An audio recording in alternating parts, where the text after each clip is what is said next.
Hello and welcome everyone to PW Only IAS English for UPSC. Now today's agenda under Udaan series for Prelims 2025 in the Indian Polity lecture is Article 21 onwards, all the fundamental rights we are going to talk about. So Article 21, as the title says, protection of life and personal liberty. So protection of life and personal liberty. As you can see here, the term personal liberty, that means a person is free to move around through the territory of India. Right, we'll talk about the golden triangle, article 14, 19 and 21 also. So no person, first thing first, this right is available to all, not only the citizens of India but also the non-citizens, foreigners also. Anybody cannot be deprived of his or her life except through the due process of law, not only the procedure established by law. Even though this article says that procedure established by law, but a procedure which is without the due principles, without paying regard to the due principles of rights, due principles of natural justice, that law shall be declared to be invalid and void by the honorable judiciary. Okay, so bear in mind two facts, not just procedure established by law. The Supreme Court of India imported the concept of due process of law. It read into the Constitution of India the concept of due process of law. So there are two things, procedure established by law and due process of law. So a law which is enacted should not only be just a mere procedural formality. Purpose of enacting law is law should be able to meet the principles of, what are the principles? Reasonableness, fairness and justness. So these are the three connotations of procedure established by law. Okay, so fairness has to be inherent in it. Inherent fairness of the law has to be there. Test of fairness and reasonableness. Prism of due process of law says so. So this is the prelim oriented part. So we are focusing only on these things. Evolution of Article 21. If the question is asked, which of the following cases relate to evolution of Article 21? A.K. Gopalan versus State of Madras 1950, ADM Jabalpur case 1975, then Menaka Gandhi case 1978. Okay. So these are the laws which relate with evolution of the fundamental rights. In Menaka Gandhi case, Menaka Gandhi wanted to go outside India. Her passport was confiscated by the government of India. So the case was whether a person whose passport is confiscated, whether anybody's passport could be impounded by the government. Yes, in the interest of that person's safety, if that person wants to go to a country where her life would be in danger, then government of India can take away the passport also of the person. Okay, so this is simple thing. Now, A.K. Gopalan, what did the court say? This is more of a mains oriented discussion. Okay, the question came up before the Supreme Court was, law does not merely mean the law enacted by the legislature, but the word law, when we use law, it has implied meaning in it that it will be full of, or it will be compliant with the principles of natural justice. Clear to everyone? So this is the basic meaning of law. Law without law which is not compliant with the principles of natural justice, that is not law, that is flaw, right? So law has to be flawless. Now, mere procedural compliance is not enough. In A.K. Gopalan case, the very first case, 1951, the court said so. So this should be clear to you. Then, other fundamental rights invoked by A.K. Gopalan, Article 19, Clause 1, Subclause D, right to move freely throughout the territory of India. Now, it was argued that under the personal liberty, a person is at freedom to move throughout the territory of India. So, can a person move throughout the territory of India? Can a person move and go anywhere? Okay. So, it was argued that preventive detention interferes with the petitioner's right to freedom of movement. In response to this, the Supreme Court cited Article 22, which means that protection against arrest and detention in certain cases. Okay, Article 22(4) reads that no law providing for preventive detention shall authorize the detention of a person for a longer period than 3 months. The Supreme Court said that you can restrict somebody's right to freedom of movement, you can restrict that, but only up to 3 months. If it is going to be beyond 3 months, not allowed. In essence, preventive detention law is sanctioned by Article 22. Preventive detention law, Article 22 talks about it. So Supreme Court said that if you are reading Article 21, there is a doctrine of harmonious interpretation. That means all the principles of the Constitution need to be interpreted in harmony with one another. If you are reading Article 21, you cannot ignore Article 22. If you are reading Article 21, you cannot ignore Article 19, Clause 1, Subclause D. So harmoniously, if we see, yes, right to freedom of movement or right to personal liberty is not absolute. However, Supreme Court interpreted a lot of new fundamental rights, contemporary fundamental rights under Article 21 itself. Right to privacy, for example. Okay, then the advent of right to privacy led to a lot of other judgments. Aadhaar Act, Aadhaar, certain sections of Aadhaar, for example, section 57 of Aadhaar was declared to be ultra vires, against the Constitution, for the reason that it affects a person's privacy. Aadhaar cannot be made mandatory for anything, for booking of railway ticket, for air ticket. You can use other valid ID proofs, not just Aadhaar. Aadhaar cannot be made mandatory. Okay. Now, first case, Supreme Court's take on the meaning of the word law for Article 21 in A.K. Gopalan case. Supreme Court said that the meaning of the word law is not to be interpreted as inclusive of principles of natural justice. Okay, so in essence, the Supreme Court said Article 21 is not a substantive right, it is a mere procedural right. So the Supreme Court's stance has been wavering. Sometimes it says yes, sometimes it says no, but finally the situation so evolved that we have due process of law in India.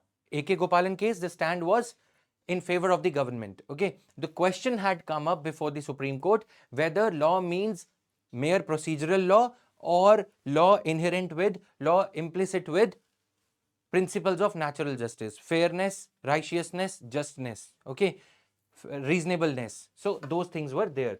Now, it was essentially a conflict as to whether it is sufficient for a law to be procedurally valid, having been passed by simple majority or special majority, yet principally weak. In the matters of principles, can it be weak? So Supreme Court decided in favor of the government that time. Okay, law without procedural flaw is valid even if it sanctions death penalty. Okay, so procedure established by law is not the same as due process of law. This is what the Supreme Court said in A.K. Gopalan case. All right, clear to everybody? Now, Supreme Court said that Article 14, 19 and 21 are mutually exclusive. That is, one article need not come in the way of implementation of an other article. Okay, takeaways, Article 21 is a mere procedural right and not a substantive right. Parliament can take away life and liberty by the sanctions of law. So this was the doctrine that was applied, doctrine of mutual exclusivity. But as it has evolved now, as the things stand today through A.K. Gopalan case, Maneka Gandhi case and other interpretations, they are mutually inclusive now. This is the takeaway. Okay, habeas corpus case, ADM Jabalpur, Shivkant Shukla was detained by the ADM during the emergency time. So the question came, can during the proclamation of emergency, fundamental rights would be suspended? Would the fundamental rights be considered to be suspended? All of them would be suspended. Can a person not go to the Supreme Court? So takeaways from the Supreme Court's judgment, Parliament and executive have unrestrained power during the emergency. Whenever there have been majoritarian governments, Indira Gandhi, Nehru, even Modi government, okay, Supreme Court, judiciary, it has been observed, has been submissive. Okay, so this is there. Now, even the right to life can be dispensed with. That means somebody's life can also be taken away during the period of emergency. Part 3 was subservient to the Part 18. So this is their summary of the context of habeas corpus case. So you can go through it quickly. We have to, already this is the third lecture on fundamental rights. We have to just conclude it. I hope you guys would understand and agree with me. Maneka Gandhi case, summary of the case, outcome, a law has to be just, fair and reasonable. So finally, in the third case around, third major jurisprudence, evolution of jurisprudence around this thing led to the conclusion that law has to be just, reasonable, fair. Okay, that means law cannot be without due process of law. So we imported the American concept of due process. Now, principle of mutual inclusivity. All these articles 14, 19 and 21 are organically interlinked and constitution is an organic whole. This is called as golden triangle under the constitution. Article 14, 19 and 21. All right. So we would be spending more time on the analytical articles, but article 22 etc. we can quickly cover. Okay. So golden triangle I have told you, the debate around euthanasia, adultery, so many other things can be dealt with later on. Okay, Article 21, 19 and 14. So Article 21 analysis part, we are skipping out on this.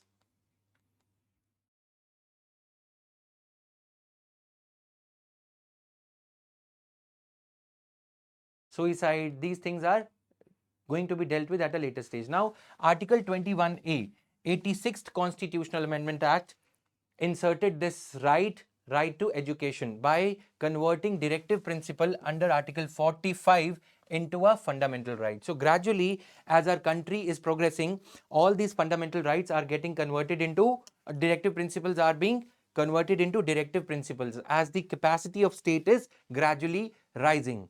Economic capacity, capacity of implementation, administrative capacity. So this you have to remember, 6 plus 8, 8 plus 6 is 14. So 6 to 14 years of age, 14 number by adding it up. Okay. So it gives the right to education. At the same time, it inserts a fundamental duty under Article 51A, which reads, it shall be the duty of every citizen of India to provide opportunities for education to his or her child ward between the age of 6 and 14 years. All right, age of 6 and 14 years, it is the fundamental duty. So the 86th Constitutional Amendment Act brought about two changes. It converted fundamental right into a the directive principle into a fundamental right to education, and it cast a duty on the parents of every child between the age 6 to 14 years to ensure that the child goes to the school. Okay. Now, right to education, evolutionary history, a bit of facts. You can go through the facts yourself. Article 22, rights of arrested, not citizen. Again, it is available to all the persons. Every person who has been arrested would be produced before the nearest magistrate within 24 hours. Within these, for counting this 24 hours, the travel time would not be included. Okay. So Article 21, 22 clause 1 and 22 clause 2 make the above provisions. The custody of the detained person cannot be beyond the said period except by the authority of the magistrate. Okay. It has to be as per the magistrate's authority. So judicial magistrate, not the executive magistrate. Okay. But Article 22 clause 3 says that if a person is an enemy alien, that means if a person belongs to a country with which India is waging a war, for example Pakistan, if during the war, if a person is arrested under the Indian penal clause or under the law, he does not have this protection. He need not be presented before the judicial magistrate. That means the approval of judicial magistrate is not required in this case. All right. Then if the person is arrested under certain law made for the purpose of preventive detention, that means to prevent a person from doing some offense during elections, during the VIP visit. Okay, that means during some occasion is going on. During that time, if a person is detained for the purpose of preventing him from committing some offense, that person cannot be arrested. That person does not have the right of rights given under Article 22 clause 1 and 2. Okay, so simple article. 23, quickly revise 23. These are all mains oriented things, guys. Okay. Now 23 and 24, these are the rights against exploitation. Rights against exploitation, prohibition of trafficking in human beings and forced labor. Trafficking in human beings and begari rights, other similar forms of forced labor are not allowed to be practiced, are prohibited. Okay, and their contravention in any form shall be an offense punishable in accordance with the law. Shall be an offense punishable in accordance with the law. Clear? Nothing in this article shall prevent the state from imposing compulsory service.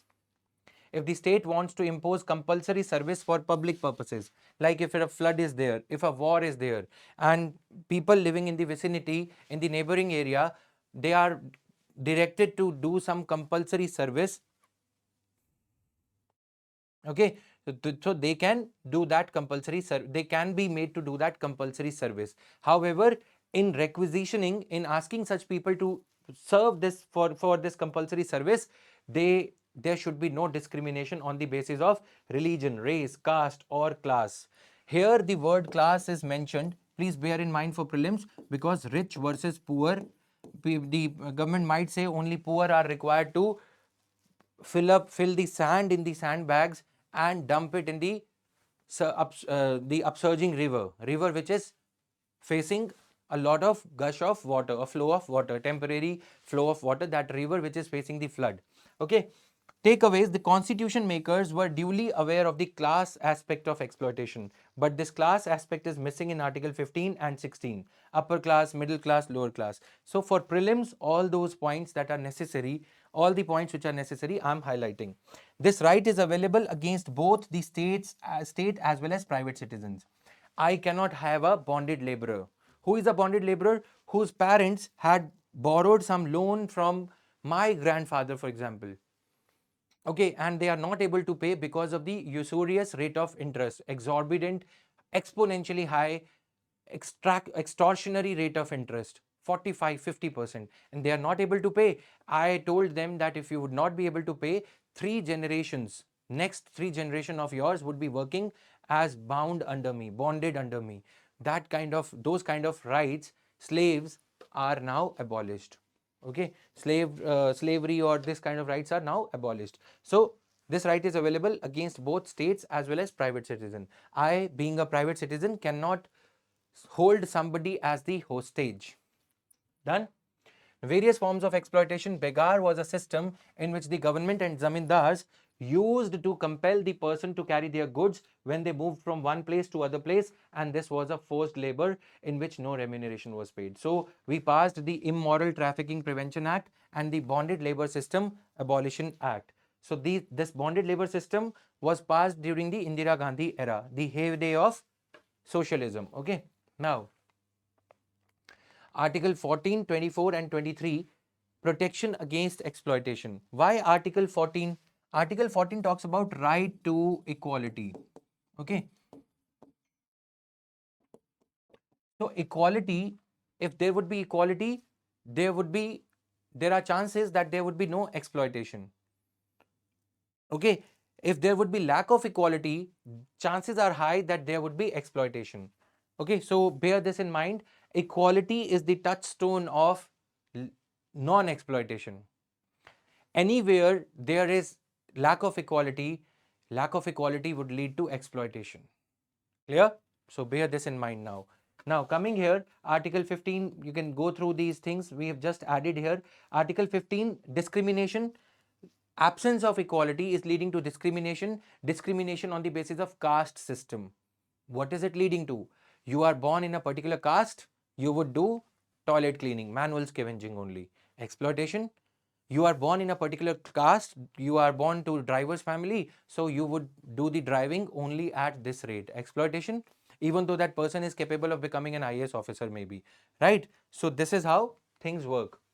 Article 16 also, as I said, any discrimination would inadvertently lead to exploitation, maybe sooner, maybe later. Article 18 also. So, constitutional ring for protection against discrimination. Article 14, 15, 16, 17, 18. Protection against discrimination. Likewise, you would see here, there is a constitutional ring for protection against exploitation, wherein Article 23 and 24 would also fall or come. Okay. So, discrimination would obviously lead to exploitation. Tell me, if you are a younger brother, your elder brother discriminates, you are younger than me, you are younger to me, go get a glass of water for me. Basic example of discrimination, right? Now, prohibition of employment of children in factories. So, acts dealing with child labor in India are Factories Act 1948, Mines Act of 1952, Juvenile Justice, Care and Protection of Children Act 2000. Then Right of Children to Free and Compulsory Education Act of 2009. Right to Free and Compulsory Education. This is there. Okay, Juvenile Justice, Care and Protection of Children Act.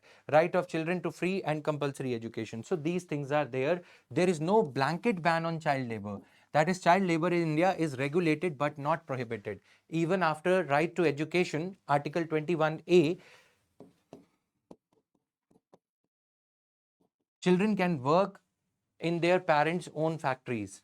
However, after the school hours, post the school hours. Got it? So, simple takeaways. Article 25, freedom of conscience and free profession, practice and propagation. So, conscience. My conscience does not allow me to, for example, eat non-veg. Matter of conscience. Inner voice. Conscience is nothing but inner voice. Okay, this was just an example. Now, free profession. I can profess my religion if I want to practice mala beads, okay, chanting through with the help of mala, some beads of any sort, okay, that is my profession of religion. If I want to chant Hanuman Chalisa, I can. These are examples. Or if I want to read a page of Bible every day, I can. My right to profess my religion. Practice. I want to offer water to Shivling. Practicing. I want to sit on a fast on one day in a week, practicing my own religion. Okay, propagating means inviting others. Come join my religion. My religion is better than yours. Can be valid, but forcible conversion is not allowed. Gentle persuasion is allowed. Okay, gentle persuasion of religion is allowed. So this is there. Then freedom to manage religious affairs. Freedom to manage religious affairs.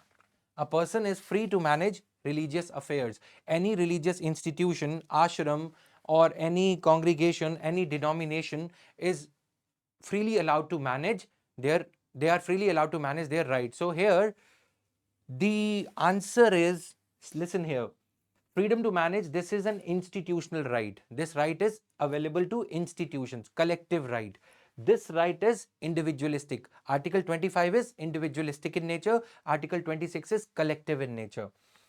27, freedom as to payment of taxes for the promotion of any particular religion. No religion can be forced, no person can be forced to pay tax for the promotion of any one religion, any particular religion. If I pay 10,000 rupees as tax and that 10,000 rupees is used, those 10,000 rupees are used for promotion of all the religions equally. That is allowed in India. Freedom as to promote payment of tax for the promotion of any one particular religion is, or two religions at the cost of others, to the disadvantage of other religions, is not allowed in India. Got it? So these are the simple meanings. I have decoded these articles. That is why Article 27 says India is a country where positive secularism is observed. Positive secularism is observed. Positive secularism. Positive secularism means that there is no prohibition on the state to promote the religions. Positive secularism. State can promote all the religions equally. We provide Hajj pilgrimage subsidy. We provide Amarnath Yatra. We facilitate. The government of India facilitates Tirumala temple, travel, or you want to go to Ajmer Dargah. That is government, in a way, government manages that also. There is there is no complete prohibition on the government. That is the meaning of positive secularism as given in the Constitution of India. Okay, freedom as to attendance at religious instruction or religious worship in certain educational institutions. So, if I am studying in a Muslim madrasa because there is no school in my area, okay, there is no school, proper school in my area, and I am studying in a Muslim dominated area where there is only one madrasa, and that madrasa is being funded by my government, by the government of the state. I can attend the school over there, but I can skip the religious sermons or religious lecture being given over there. Got my point? Any religious lecture being, any prayer, if that prayer professes any particular religion, I can opt out of morning assembly prayer, right? But other parts, physical activity that physical teacher used to get us make us do in the morning, that we have to attend. Anything that is neutral, non-religious, we have to do. Right? That is the meaning of this positive secularism again. So Article 27 and 22, positive secularism. Okay. Now Article 25, subject to public order, morality and health. Public order, POMH. Okay. If some god man holds some kids, minors, as hostages, and he is subjecting them to sexual activity, molestation, etc., public morality will come into picture. If some Baba godman tells you to take bhang or weed or etc., okay, health. You cannot adulterate any milk product or anything, putting the life of the people in danger. If any Baba Ramdev or anybody is selling you or packaging adulterated or any goods, food items which are not healthy for you, can be regulated. So subject to these POMH, Article 25 allows all the persons to equally profess, practice or follow their religion. Okay, nothing in this article shall affect the operation of any law regulating or restricting any economic, financial or political activity on the part of the religion. So if a religion meddles, if some religion is muddling or meddling into political affairs, then law will kick in. If a religion is having treasure troves, the huge trunks of jewelry, ancient pearls, if they are lying in the treasure trove of a temple and government wants to audit them for the reason that the priests may not siphon off some of them. So state can regulate these things, or state can get the CAG to audit such financial activities for the reason that there is no embezzlement, there is no blow to the faith of the people who repose their trust in the deity of the temple, in the deity of the religious institution. But if their trust is misused by the managers of the temple or religious institution, state will regulate this. Okay. Providing for social welfare. If any religion is providing, if the state law wants to provide social welfare and reform or throwing open of religious institutions, for example, Sabrimala temple ban, state wanted to throw open the temples, state can do that. Okay, so religious reform is allowed, uniform civil code kind of things are allowed to manage customary practices. But if some religion is promoting practices which are antithetical, which are against the idea of constitution, then law would kick in again. Okay, so this is there. Now freedom of conscience, this is there. Now 26, Article 26 gives every citizen, every religious group a right to establish and maintain institutions for religious and charitable purposes, manage its affairs, properties as per law. This guarantee is available to only citizens of India and not to the aliens. So Article 26 is available to only citizens of India. Clear? Now, Article 26 gives every religious group a right to establish and maintain institutions. Article 27 mandates that no citizen would be compelled by the state to pay any taxes for the promotion or maintenance of just one particular religion. So this is a group right. I am reiterating again and again. Article 26 is a group right. Article 28, no religious instruction would be imparted in the state-funded educational institutions. Okay, so this is taking care of Article 25 to 28. Now, minority educational rights. Article 29 says that protection of the interests of minorities. What is the definition of minorities? No definition is mentioned in this article. No definition for minorities.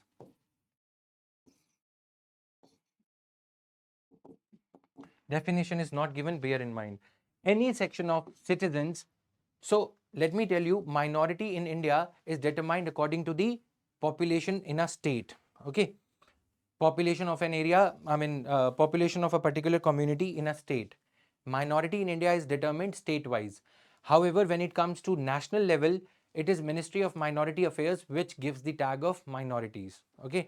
Any section of citizens only residing in the territory of India or any part having distinct language. Minorities can be recognized on the basis of language, culture or religion. Okay. So language or religion is the criteria. No citizen shall be denied admission into any educational institution maintained by the state or which is receiving aid out of the state funds. So if I am studying in I am a Hindu and I do not have any school in my neighborhood, but there is a madrasa, Muslim educational institution, which state is providing some subsidy or aid, not the complete thing, okay, only a part of it. Can that be considered to be this thing? Can I go and ask that I want the education? Yes, because state is paying on behalf of me indirectly, even though state is not directly paying my fee, but in the college function of the state, an MLA of my state came and gave a check of 1 lakh rupees. So state has received the aid. That means state is duty bound to, the institution has received the aid, the financial sum. That means the institution is bound to teach the children who do not belong to that particular religion. Got it? So this is there. Relevant facts. Article 29, minorities are recognized on the basis of religious and linguistic minorities. There are no caste minorities recognized in India. Okay. Even if an institution is receiving aid, then also no citizen shall be denied admission. We are not saying institution is being funded 100% by the government.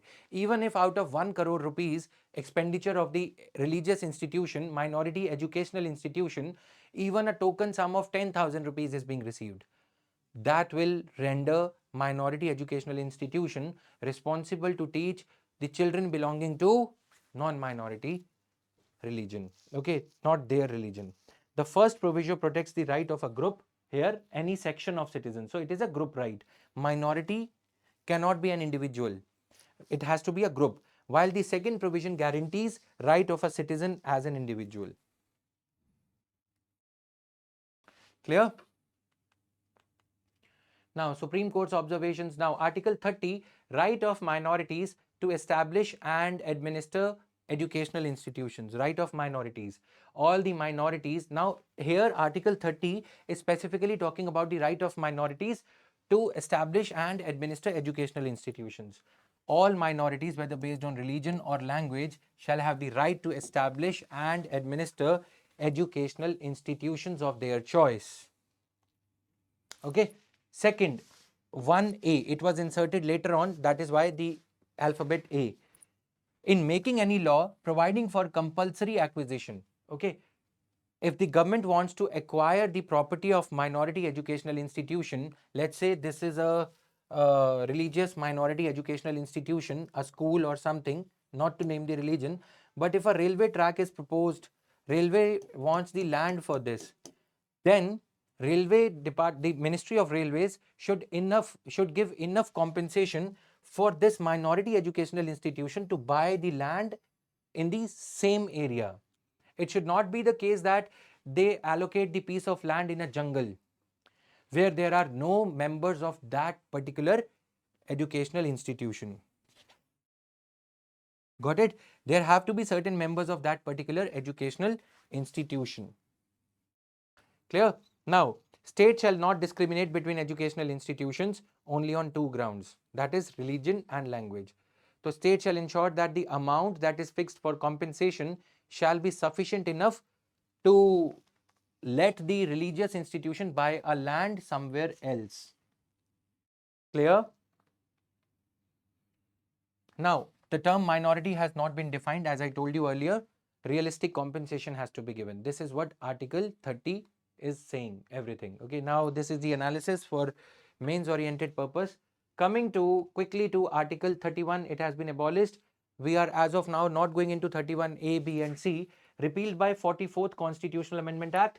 Now, right to property is a fundamental right. Okay, so right to property was given at 2 places. 19 clause 1 subclause F deleted, Article 31A again deleted by 44th Constitutional Amendment Act. Okay, guaranteed to every person. Article 31, when it was there, it guaranteed to every person, whether citizen or not citizen, right against deprivation of his property. So you should know this much as of now for your prelims purpose.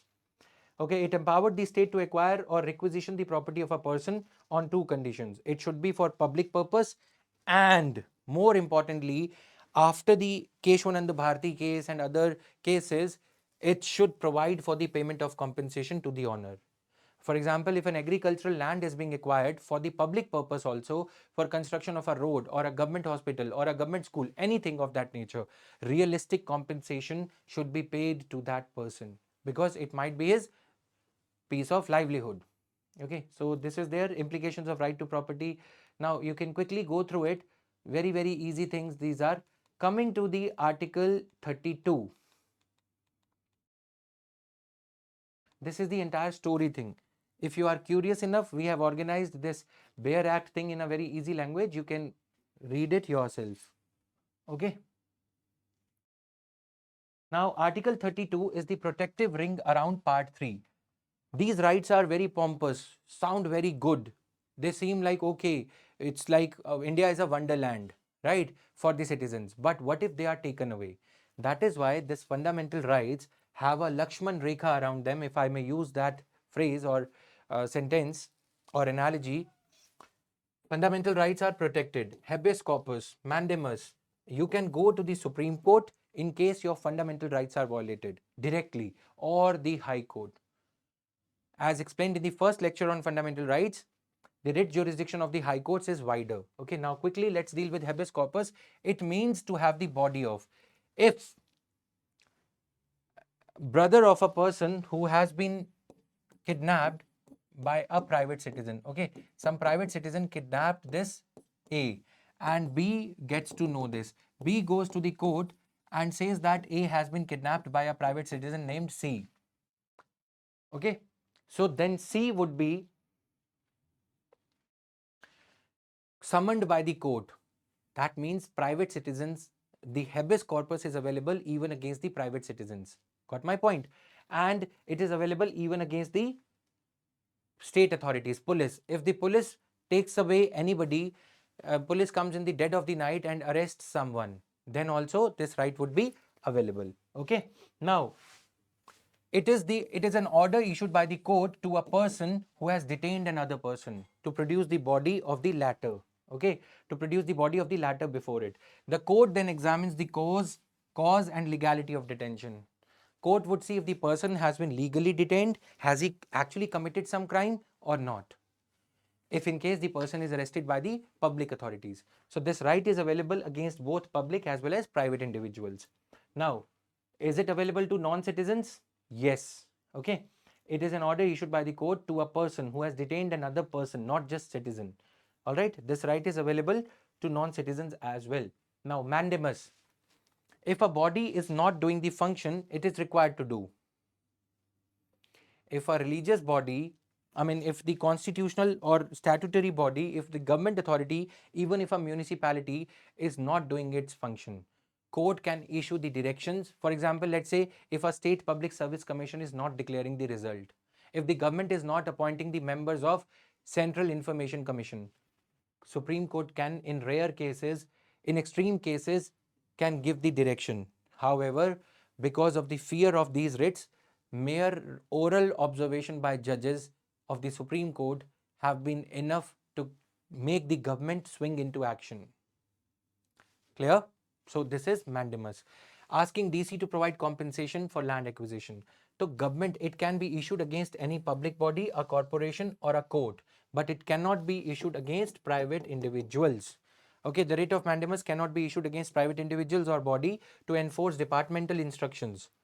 Any departmental instruction that does not possess any authority of law, statutory force. Okay, so you cannot go to the court and tell the court to tell the government to not to run the schools, because schools are to be run. Okay, however, if it is COVID or something, then the Supreme Court would say we urge the government to check if there would be no danger to the lives of kids, ensure proper safety norms, but Supreme Court would not issue such order. Mandamus command literally can be issued for something that is there in the law and is not being performed by the body. Done? Mandamus is a discretionary remedy of the court and high courts may refuse to grant it. It is not your right. It is a discretionary. Court might think that mere oral observation is enough to get the work done. Why to issue Brahmastra? It's like a Sudarshan Chakra. Courts would not pull it out every time out of their armor, else it would also lose its value. Okay, so this is how you can memorize. Mandamus can be issued even negatively. That means to stop a body from doing something, mandamus can be issued. Okay, to direct a public official not to implement a law which is unconstitutional. So mandamus works both ways, positively as well as negatively. So to do something or not to do something, if an authority is exceeding its jurisdiction, court can stop them. Okay, police authority, or if somebody is usurping upon the office, encroaching upon the office for which someone is not eligible. Likewise, governor is not resigning, chief minister is not resigning, that ways. Okay, now coming to prohibition, it literally means to forbid. This is issued only negatively, and this is issued only against judicial bodies. Unlike mandamus that directs activity to do something, mandamus is to do something. Prohibition is to stop the court or any inferior court or tribunal from doing something. When the court senses that high court is going to do some blunder by delivering a judgment, then court can tell prohibition. Court can issue the writ of prohibition and ask the case to be sent to Supreme Court, higher court.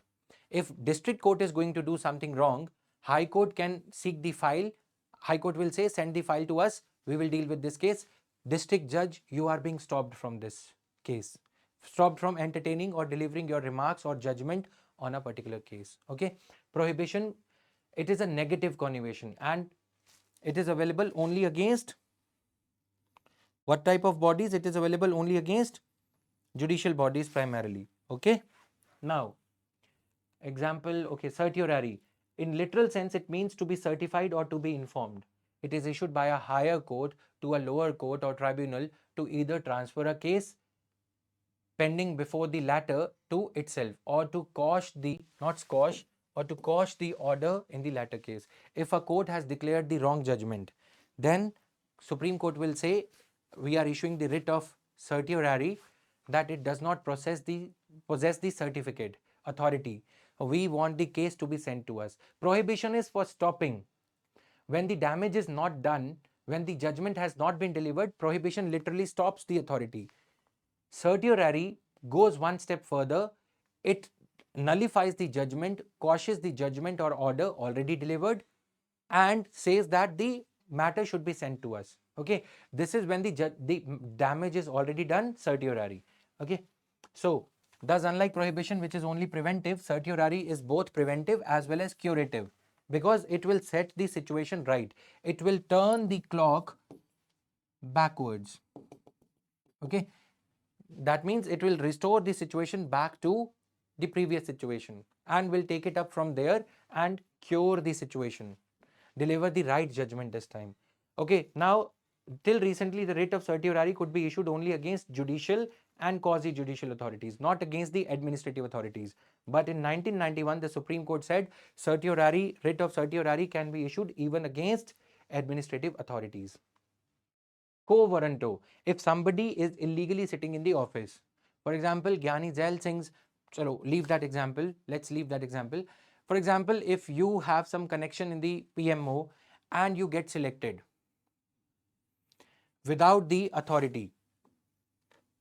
So what will happen? You get selected without the authority, without actually clearing the exam. Court can interfere and say that, what is your authority? Have you qualified the exam?